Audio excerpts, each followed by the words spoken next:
നമസ്കാരം, ഞാൻ Sethulakshmi. Chemmanur international jewellers Kaumudi ഹെഡ്ലൈൻസിലേക്ക് സ്വാഗതം. Powered by ARMC, presented by NCDC. നോവാതെയും നോവിക്കാതെയും പത്തായത്തിലെ പഞ്ഞവുമായി ഇടതു സർക്കാരിന്റെ ആദ്യ ബഡ്ജറ്റ് നാളെ. അടിസ്ഥാന നിരക്കുകളിൽ മാറ്റം വരുത്താതെ നികുതി പിരിവ് ഊർജിതമാക്കാനുള്ള നിർദ്ദേശങ്ങൾക്ക് മുൻതൂക്കം. സാധാരണക്കാരെ നോവിക്കാത്ത ബഡ്ജറ്റിന്റെ അവസാന മിനുക്കുപണികളിൽ ധനമന്ത്രി തോമസ് ഐസക്. അടിസ്ഥാന സൗകര്യ വികസനത്തിനും കാർഷിക മേഖലയ്ക്കും പ്രാമുഖ്യം നൽകുന്ന ബഡ്ജറ്റ് അധിക വിഭവ സമാഹരണത്തിന് ബദൽ മാർഗങ്ങൾ നിർദ്ദേശിക്കും. നികുതി വരുമാനത്തിൽ 25% വർധനവ് പ്രതീക്ഷിക്കുന്ന സർക്കാർ അടിസ്ഥാന മേഖലകളിൽ ചിലതിൽ നികുതി ഇളവ് പ്രഖ്യാപിക്കുമെന്നും സൂചന. റോഡുകളും പാലങ്ങളും ഉൾപ്പെടെ അടിസ്ഥാന വികസനവുമായി ബന്ധപ്പെട്ട നിർമ്മിതികൾക്ക് പ്രത്യേക കമ്പനി രൂപീകരിക്കും. ഇതുവഴി കടപ്പത്ര വിൽപ്പനയിലൂടെ 5 വർഷം കൊണ്ട് 50,000 കോടി രൂപ സമാഹരിക്കാനും ലക്ഷ്യം.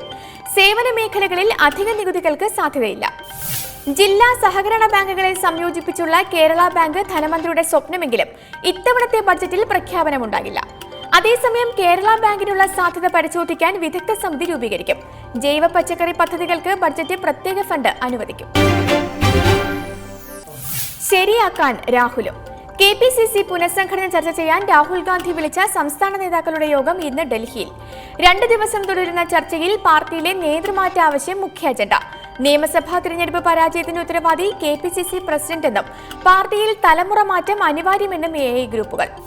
പാർട്ടിയിൽ നിലനിൽക്കുന്ന പ്രശ്നങ്ങളിൽ ഉടനടി തീരുമാനമുണ്ടാകാനിടയില്ലെങ്കിലും ബൂത്ത് തലം മുതലുള്ള പുനഃസംഘടന ചർച്ചയാകും. അടിയന്തര തീരുമാനങ്ങൾ ഉണ്ടായില്ലെങ്കിലും 2 ദിവസം തുടരുന്ന യോഗത്തിൽ സംസ്ഥാന കോൺഗ്രസിനെ ശക്തമായി മുന്നോട്ട് കൊണ്ടുപോകാനുള്ള തന്ത്രങ്ങൾക്ക് രൂപം നൽകിയേക്കും. മുതിർന്ന നേതാക്കളുമായി രാഹുൽ പ്രത്യേകം കൂടിക്കാഴ്ചകൾ നടത്തും. അതേസമയം കോൺഗ്രസ് അധ്യക്ഷ സ്ഥാനം രാഹുൽ ഗാന്ധി വൈകാതെ ഏറ്റെടുക്കുമെന്ന് സൂചന. തീരുമാനം രാഷ്ട്രീയത്തിലെ നീണ്ട അനിശ്ചിതത്വം മുന്നണിക്ക് ഗുണം ചെയ്യില്ലെന്ന വിലയിരുത്തലിൽ. നിയമസഭാ തിരഞ്ഞെടുപ്പുകളിലെ കനത്ത പരാജയത്തെ തുടർന്ന് രാഹുലിനെ പ്രസിഡന്റാക്കാൻ AICC അനുകൂല നിലപാടെടുത്തതായും റിപ്പോർട്ട്. നമസ്തേ ആഫ്രിക്ക. പ്രധാനമന്ത്രി നരേന്ദ്രമോദിയുടെ ചതുർരാഷ്ട്ര ആഫ്രിക്കൻ പര്യടനത്തിന് തുടക്കം. മൊസാംബിക് പ്രസിഡന്റ് ഫിലിപ്പ് ന്യൂസിയുമായി കൂടിക്കാഴ്ച നടത്തുന്ന മോദി അടുത്ത ദിവസങ്ങളിൽ ദക്ഷിണാഫ്രിക്ക, ടാൻസാനിയ, കെനിയ എന്നിവിടങ്ങളും സന്ദർശിക്കും. ഉഭയകക്ഷി ബന്ധങ്ങൾ മെച്ചപ്പെടുത്തുന്നതിന് പ്രഥമ പരിഗണന. പ്രകൃതിവാതക കയറ്റുമതിയിൽ ലോകത്ത് 3ാം സ്ഥാനക്കാരായ മൊസാംബിക്കുമായി ഇന്ത്യ നിർണായക കരാറുകളിൽ ഒപ്പുവയ്ക്കും. സുരക്ഷ, ഊർജ്ജം, വ്യവസായം എന്നീ വിഷയങ്ങൾ ചർച്ചകളിലെ മുഖ്യ അജണ്ട. നാളെ ദക്ഷിണാഫ്രിക്കയിലേക്ക് പോകുന്ന മോദി പ്രസിഡന്റ് ജേക്കബ് സുമയുമായുള്ള കൂടിക്കാഴ്ചയിൽ ഇന്ത്യയുടെ NSC അംഗത്വം സംബന്ധിച്ച് ചർച്ചകൾ നടത്തും. സൗത്ത് ആഫ്രിക്കയിലെ 1 കോടിയിലധികം വരുന്ന ഇന്ത്യൻ സമൂഹത്തെ അഭിസംബോധന ചെയ്യുന്ന പ്രധാനമന്ത്രി 10-ന് ടാൻസാനിയയിലും 11-ന് കെനിയയിലും പര്യടനം നടത്തും. നടുക്കത്തിന്റെ തുടർച്ചയിൽ ധാക്ക ഭീകരാക്രമണത്തിന് പിന്നാലെ ബംഗ്ലാദേശിലെ കിഷോർഗഞ്ചിലും സ്ഫോടനം. 1 പോലീസുകാരൻ കൊല്ലപ്പെട്ട ബോംബ് സ്ഫോടനത്തിൽ നിരവധി പേർക്ക് പരിക്കെന്ന് ആദ്യ റിപ്പോർട്ടുകൾ. ശക്തമായ സ്ഫോടനമുണ്ടായത് റംസാൻ പ്രാർത്ഥനാ കൂട്ടായ്മയ്ക്കിടെ.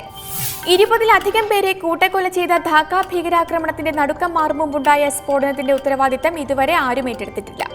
രാജ്യത്തെ സുരക്ഷാ മുൻകരുതലുകൾ ശക്തമാക്കിയതിനു ശേഷവും തുടരുന്ന ആക്രമണങ്ങളിൽ ആശങ്കയോടെ ബംഗ്ലാദേശ്. വീണ്ടും കുളച്ചൽ യുദ്ധം. കുളച്ചൽ തുറമുഖ പദ്ധതിക്ക് അനുമതി നൽകിയതിൽ അതൃപ്തി അറിയിച്ച് കേരളം. വിഴിഞ്ഞത്തിന് തൊട്ടടുത്ത് മറ്റൊരു തുറമുഖം എന്തിനെന്ന് മന്ത്രി കടന്നപ്പള്ളി രാമചന്ദ്രൻ. പദ്ധതിക്ക് കേന്ദ്രം മുൻപ് തടസ്സവാദം ഉന്നയിച്ചത് കൊച്ചി തുറമുഖം ചൂണ്ടിക്കാട്ടി. പ്രതിഷേധം കേന്ദ്രത്തെ അറിയിക്കുമെന്നും തുറമുഖ മന്ത്രി. Chemmanur international jewellers Kaumudi headlines powered by ARMC, presented by NCDC സമാപിക്കുന്നു. പുതിയ വാർത്തകളുമായി 1 മണിക്കൂറിന് ശേഷം വീണ്ടും കാണാം. നമസ്കാരം.